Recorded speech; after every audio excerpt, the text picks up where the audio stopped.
So, we got the Canon announcement today, March 26th, and I don't want to say that I called it, but I kind of called it. And what it is the numbers on the R50V. Now, we knew about the Canon PowerShot V1. We've already seen these in Asiatic countries, so we kind of knew what we were getting our hands on with that. But with the Canon R50V, new information released today, and it's actually up for pre-order on Adorama. There's a link below if you want to go ahead and pre-order it, but let's talk about it first. Now, because I like ending on a good note, we're going to start with the cons. And major con number one, for most people at least, and this isn't a huge deal for me with a video-centric camera, but it doesn't have an EVF. And we kind of expected that. It does cut down on the body size of it, but it also is not going to allow you to shoot up to your eye. Con number two, there is no IBIS in this camera. Now, the good thing is most camera lenses are going to have some sort of optical stabilization built into them now, and it does have digital image stabilization, but we can't really expect too much when it comes to a $649 entry-level video camera. And now, this could be a good or a bad thing, but I haven't been able to find reports on if it is going to be 10-bit 422 color space in there yet or not, but I'm assuming it will be, which is going to transition us over into the pros of this camera. It does have C-Log 3 and HDR-PQ, but that's not as big of a deal. But C-Log 3 in a camera this cheap is kind of groundbreaking. Another one of the pros is it's going to use the Digic X processor, which is the newest Canon processor, and it's also going to use all of the autofocusing algorithms that higher-end models like the R6 Mark II and the R7 use. And of course, the biggest pro, for me at least, is that this is a $649 camera. It offers so many things at this price point that you're not going to see on a lot of cameras until you cross the $1,000 threshold.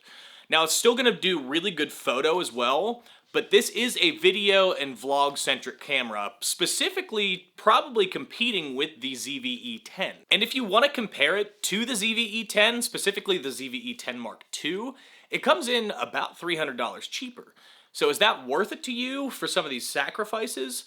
Comment down below and let me know. Now, before we get into the nuts and bolts of this, I am shooting on a new lens, and I want to see if you guys can guess what it is.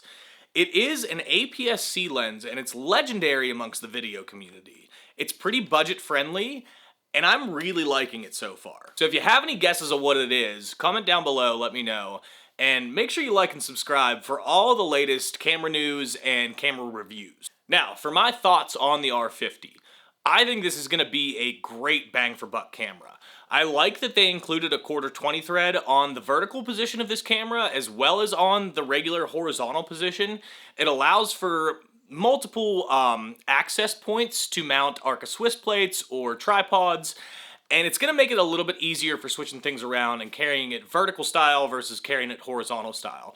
With the quick switch of the 1/4-20 thread and screwing in a tripod or a quick release, it's going to be pretty easy to just swap back and forth.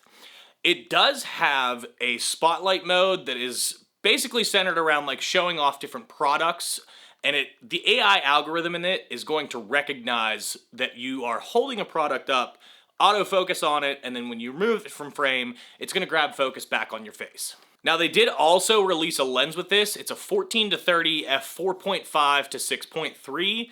It does have image stabilization in it, but all in all, I'm not super interested in this lens. The kind of more narrow aperture, darker, it's not appealing to me based on some of the other lenses I have, but I did call the price on this. With the kit, it's going to be $849. So if you're looking at getting started with shooting video, and specifically vlogging or content creation, this is a great starter camera. And I know it could be used kind of as a C camera, or for me, I shoot weddings, so a wedding reception camera, it would be nice for that.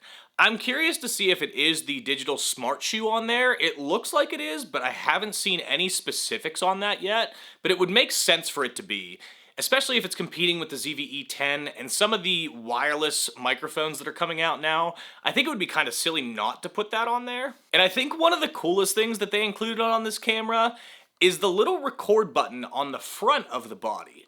It also looks like it has a tally light built in, and that's usually reserved for straight video cameras and typically like higher end ones that are in cinema lines. So I do really like that they put that in there. It's a nice little perk on the R50V. Now with that being said, I am going to keep this short and sweet. Like I said, pre-orders in the Adorama link are below, and if you want more camera content, camera news, and camera reviews, feel free to hit the like and subscribe button. It really helps the channel grow, and it makes me smile.